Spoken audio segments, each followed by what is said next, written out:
تگڑی ماں، انمول باپ، مینار نور، یہ جو سیریز ہے is that helpful for general public? Absolutely. یہ ڈاکٹر صداقت کی لکھی ہوئی جو پیرنٹنگ پہ بکس ہیں، جس میں ایک میں بہت زیادہ فادر کے رول کے اوپر اور ایک میں مدر کے رول کے اوپر لکھی گئی ہیں. Parents who have read through them, studied them, بہت اس سے فائدہ اٹھاتے ہیں، اور اس سے بھی آپ کی ایک بڑی اچھی بیس سیٹل ہو جاتی ہے. پھر آپ کو یہ بھی پتہ ہوتا ہے کہ صحیح سوال کرنے والے کیا ہیں. سیکھنے آتے ہیں تو پھر ان کو پتہ ہے کہ اچھا یہ بیسکس تو ہم نے بک میں بھی سیکھی ہے، اب اس سے آگے کا بتائیں.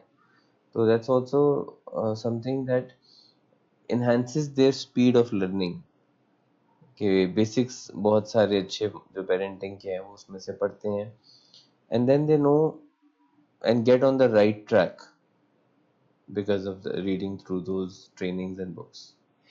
ایک کتاب ہے ڈاکٹر صداقت کی لکھی ہوئی، قصہ چہار درویش میاں بیوی لڑتے کیوں ہیں، وہ کپل کاؤنسلنگ کے اوپر.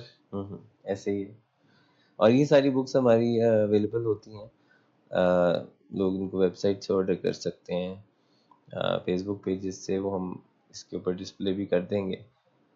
اور یہ بکس جو ہیں وہ ہم منی بیک گارنٹی کے ساتھ ایکچولی لوگوں کو ڈلیور کرتے ہیں، کہ اگر آپ کو پڑھ کے نہ لگے کہ فائدہ ہوا تو آپ ان کو واپس بھیج سکتے ہیں، وی ول ریفنڈ دا منی. لیکن آج تک ایسا کوئی قصہ نہیں ہوا کہ یہ کوئی کتابیں پڑھ کے تو واپس نہ کریں، کیونکہ جب لوگ نالج واپس کر دے، جب لوگ نالج گین کرتے ہیں کسی چیز سے، تو پھر وہ کہیں نہ کہیں اوبلائزڈ ہو جاتے ہیں کہ اس کو پھر اپنے پھر پاس سنبھال کے رکھتے ہیں، پھر اس کو بار بار پڑھتے ہیں.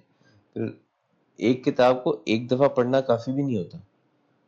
مجھے بہت ساری بکس ہیں جو 7 دفعہ 8 دفعہ پچھلے 10-12 سال میں پڑھی ہوں گی ریپیٹ پہ، کیونکہ ہماری میموری کمپیوٹر کی میموری کی طرح نہیں ہوتی ہے، اس میں چیزیں ایز اٹ از نہیں رہتی ہیں. To keep them fresh we also have to go back to them, read them again and again and again. تو بار بار بھی بکس کو پڑھنا چاہیے. یہ جو لوگوں کو لگتا ہے نا میں نے پڑھ لی ہوئی ہے، وہ بھول جاتی ہے. ایسی کچھ بکس ہیں جو میں نے 2015-16 میں پڑھی ہوئی ہیں، بس مجھے ان کا ٹائٹل یاد ہے، آگے مجھے کچھ یاد نہیں ہے اس میں کیا تھا. لیکن جو بار بار ریپیٹ پہ پڑھی ہوئی ہیں، they are fresh in the brain.